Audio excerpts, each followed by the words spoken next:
Hi, I'm Tom Lydon, editor of ETF Trends in Chicago at the Morningstar Invest Conference. I'm here with Joel Dickson, Senior Investment Strategist at Vanguard.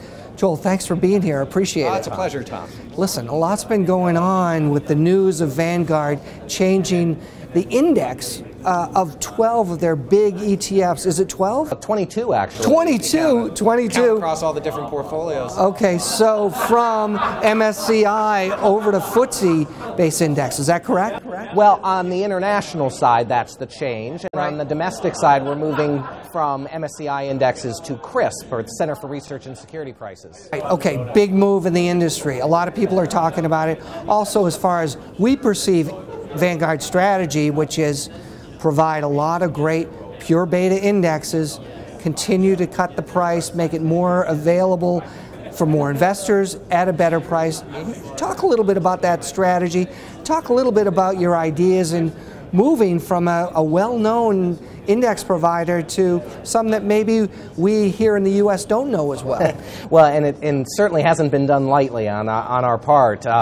We've been looking at this for several years and thinking about the price dynamics in the ETF industry.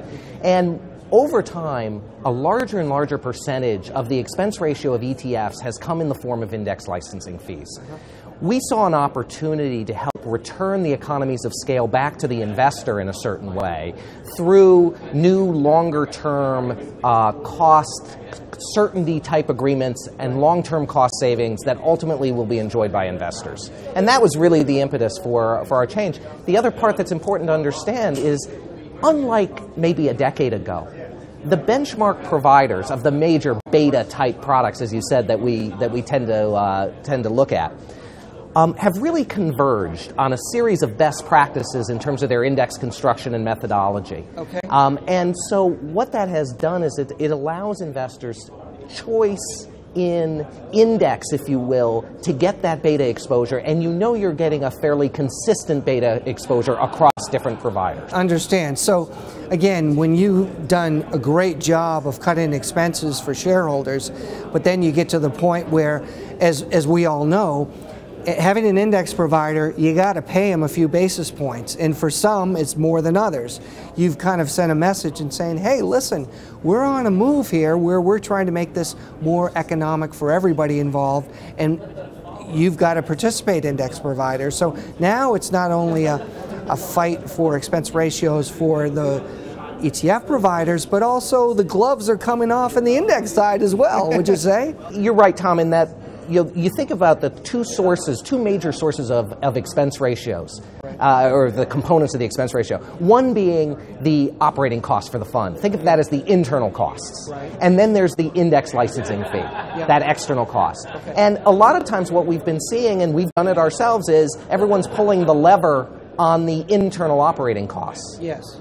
We did see an opportunity here to pull the lever on the index licensing fee approach as another front, if you will, in terms of providing better value, in our opinion, to shareholders. Well, the ETF business is wonderful because it's very transparent, and competition is great. I mean, you just look at this conference and you've got more participants, you've got the third-party managers that are in the space right now. But in the end, when a move like this happens, ultimately the end shareholder benefits. And I know that's always been Vanguard's mandate, right? Yeah, and then that's our corporate structure. I mean, the investors in our funds are the owners of the company. Right. So the way that we pay them their share of their profits is in the form of lower expense ratios. It's wonderful.